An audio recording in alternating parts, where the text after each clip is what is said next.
कहा कि जिस मरने से जग डरे मेरे मन आनंद, कब मरूं कब पाऊं पूरन परमानंद।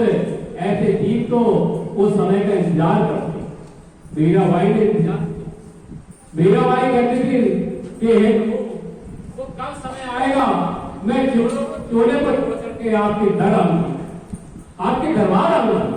अरे वहां की तो हम जो दुनिया में रहते हैं, जिस मकान को देख करके, जिस चोले को देख करके 10-20 लाख 50 लाख को देख करके हम अहंकार कर रहे हैं। पर महाप्रभु कह रहे हैं जिस दिन तुमने अपना घर देख लिया, जिस दिन तुम स्वामी जी के घर पहुंच गए, जिस दिन परमात्मा के घर पहुंच गए, वो लोग तो ऐसा प्रकाशवान है कि वहां पहुंचने के बाद कोई जीवात्मा यहां आना नहीं चाहती। वो ऐसा घर है, वहां तो किसी चीज की इच्छा नहीं होगी, हीरे जवाहरात सोना चांदी किसी की इच्छा नहीं होगी। वहां तो ऐसा दर है, वहां ले जाने के लिए स्वामी महाराज आए, उसी के लिए स्वामी महाराज समझा है। तो वही कह रहे हैं आगे की लाइन है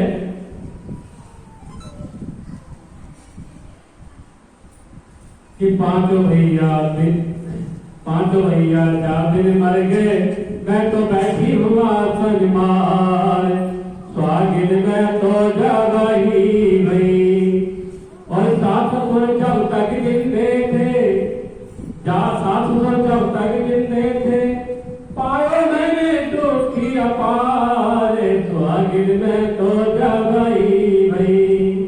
और सारो कुटुंब खत्म भयो जादिन, सारो कुटुंब खत्म भयो जादिन, एवी मैं तो हो गई भरोसे पारे, एवी मेरे जागो से मरे हैं भरे तारे, स्वागिन में तो जगाई भई।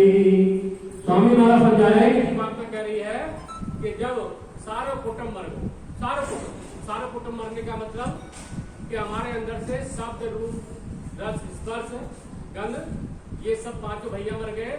काम क्रोध मोह लोभ अहंकार ये पांचों के पांचों इस घर को छोड़कर भागने लगे। और बात सही है, जब हम गुरु के हुक्म में रह करके साधना करते ध्यान करते हैं तो ये सारी वासनाएं काम क्रोध मोह लोभ अहंकार ये मोरी के रास्ते से निकलना शुरू कर देते, भागना शुरू कर देते। कहते भाई ये तो गुरु का हो गया, ये तो परमात्मा का हो गया, अब ये हमारे कहने सुनने में नहीं आए।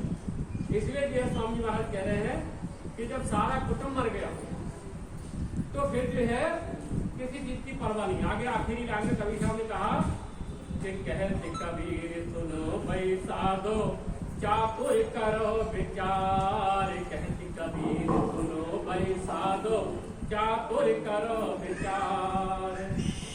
का सुख पायो बातिरिया ने, का सुख पायो बातिरिया ने, जाने सगरो कुटुंब तीनो मार, सुहागिन में तो जावाई भई, एरी मेरे जाबो से मरे है भरे तार, सुहागिन में तो जावाई भई।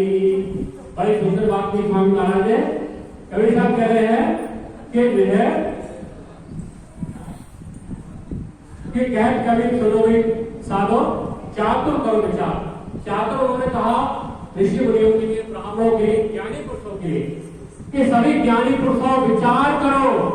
जो आपके सामने अभी गाड़ी रखी थी, जो आपके सामने महापुरुषों की बात सुनाई थी, आप विचार करो कि हमारे अंदर की वासनाएं काम क्रोध मोह लोभ अहंकार जब निकल जाएंगे तो फिर जिन्हें परमात्मा का दर्शन होगा कि नहीं। विचार करो।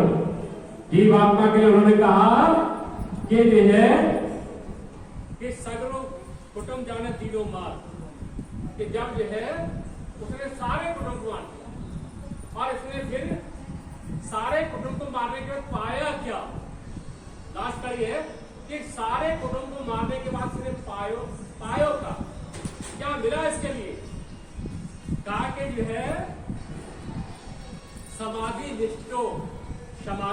निष्ठो ये जो है जीवात्मा फिर रोज रोज समाधि में बैठती, लंबे समय तक बैठती थी और बाद में से मुक्ति प्रदान की, इसको मोक्ष की प्राप्ति हुई।